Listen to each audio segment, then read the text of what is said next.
I have paid tenants like that to leave. Okay, so let's assume we know what a tenant from hell is. So now I'm going to tell you how to avoid a tenant from hell. Perfect. You've got to be willing to leave that place vacant as long as it takes until you get the appropriate tenant. So here's what I do now. Your paperwork has to be in order. I don't care what is going on in the world. You better have some sort of um, resources. You better have something in your bank account. You better have some sort of income, and you've got to have some sort of decent credit. Okay.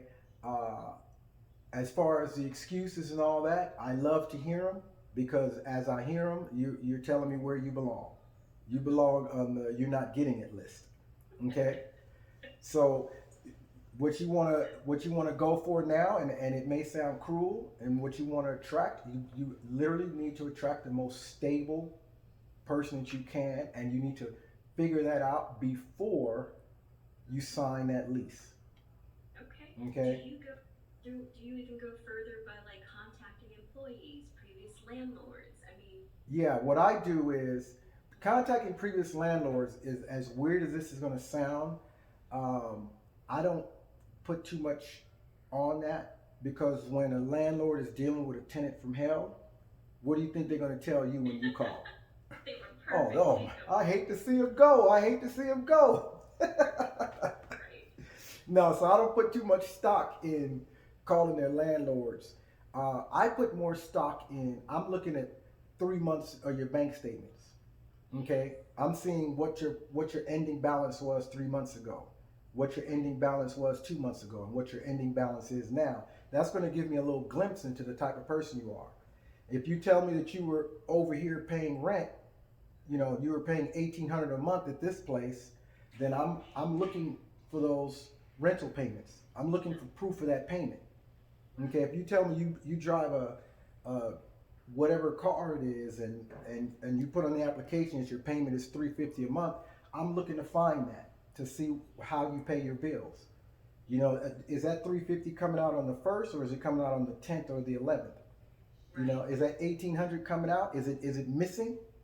Is it coming out one month and it's not coming out the other month? And then I'm looking for your deposits. You say you've got a great job at wherever, Tesla. You've got a Right. great job. You make X amount of dollars a month.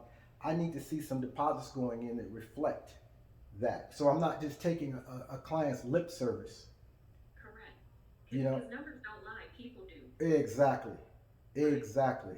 Okay, and so really, and then their credit. You know, Hmm. when you run the credit, either you run it or you have them do it. There's so many services out there now. They can run their credit with FICO score. The day they turn in the application. So of course you're looking for the date of that credit report, and then you're looking at the credit report. That's going to tell you everything. Whether the FICO score is high, medium, or low, you can still see those credit lines, and that will tell you the story too. This one's 30-day late. This one's 60-day late. This Yes. or it's just on time, on time, on time, on time. And You know, then that tells you again what kind of tenant you have. right, Yes. right. So, So like I'm looking for tenants that they're either upgrading or downgrading, or they're moving because they need to be closer to their job or closer to their family or whatever it is. But that person has got to have it. Today's Saturday. They got to have it by Monday. Here, let me put some cash in your pocket right now. How much is it? I got first and last right now. That one you want to take your time on. yes. Mm-hmm. Yeah. Because it ends up being like the swindlers. Right, I mean, they're paying to get out of whatever the heck they just ran out of. right, Right. right. Exactly. Right. Yeah. So as long as you're willing to take your time and use logic and common sense when you're renting to someone new, Hmm. then you should be fine. You're not in a rush. You don't feel any pressure like I just gotta rent it. And I don't let my and some people do when they buy a duplex or a 4 unit building and there's a vacancy, they're so pressured. They put the pressure on themselves that I have to rent it. Right. But don't give in to that pressure. You don't have to rent it.